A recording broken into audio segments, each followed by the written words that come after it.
to date with what's happening over there so far?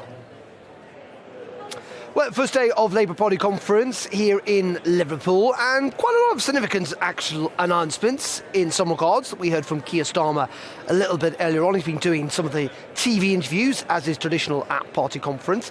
And we heard a little bit where Labour stand on this issue of taxation, that they would reverse that 45p cut, or the cut to the 45p tax rate, I should say, that Kwasi Kwarteng, the Chancellor, announced on Friday. They think it is unfair, that it benefits the wealthy too much, Calvin, but that they would keep the planned cut to income tax from on the bottom rate of tax from 20p to 19p, which is planned for the middle of next year. Labour arguing that actually genuinely does help working people, and so they would keep that.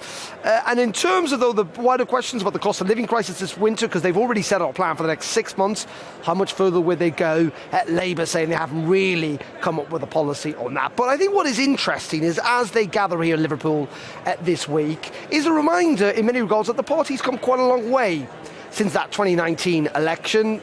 What, the worst defeat Labour had seen since the 1930s. Whatever you think about Keir Starmer, he has somewhat turned around the fortunes of the Labour Party. And also, Calvin, I think it's important to remember that, in 2019, very few people thought that Labour had a chance of government in 2024. That's not now the case. There is a sense of hope here that they could do well at the next general election. They could be the largest party at the next general election. And that is a sign, I think, of the confidence that you certainly feel among the delegates gathered here today.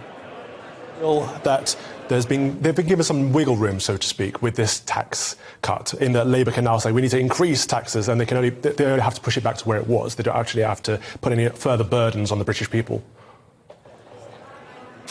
Yeah, indeed. Of course, the Conservative Party would argue that taxation was and is at the moment, until these tax cuts come in, at the highest level that we've seen for 70 years, that even under the Conservative government of Boris Johnson and Rishi Sunak, the taxes were extraordinarily high. In fact, actually, it was the Labour Party, in many regards, who used to attack the Conservative Party for having taxes that were that high. But yeah, you're right. I mean, there will be big questions for the Labour Party, particularly if they want to increase public spending, as they say they will. If they are going to keep some of these tax cuts, particularly that one on the basic rate of tax, where is the money going to come from, essentially? But at least Labour today have managed to have a relatively coherent answer to those big questions about taxation. But Kwasi Kwarteng, the Chancellor, this morning, making it clear that from the government's point of view, this is only the beginning, that there are still big substantial changes coming, maybe to taxation, but also around regulation, maybe to immigration and other things that this government wants to embark on. And certainly, for all the government want to do, lots of those questions will be chucked at the Labour Party. I think the main mission, Calvin, for the Labour Party over the next few days is that they do not just spend all the time having to react to what the government is setting out doing, that they can create their own narrative, their own story about trying to convince people why they should vote for them at the next general election. It is fascinating, because when the Tories implement tax cuts, they usually have a cut in public spending too to match it. And we haven't seen that promised yet. And I assume the Labour Party are going to have to come up with some quick ideas of how they would do so. But I want to talk to you about the patriotism of the Labour Party, because there's been a push over the last year or so, at least, to make the party seem patriotic, at least, to kind of recapture those red seats that they lost up in the Midlands and above. Now, they sang God Save the King at the Labour Party conference, didn't they? What was the reaction to that? Particularly, what was the reaction from Corbyn? Yeah, indeed, here it is. This is what they were handing out.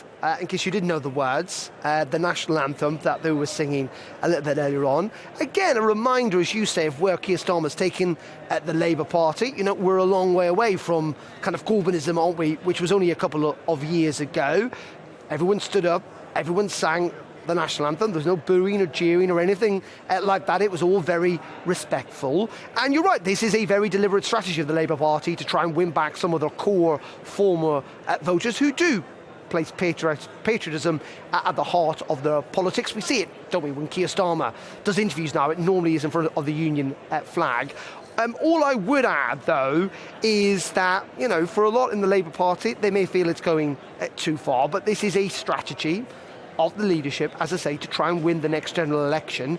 And frankly, at the moment, again, when you talk to these Labour delegates, there is hope that that strategy is actually starting to work.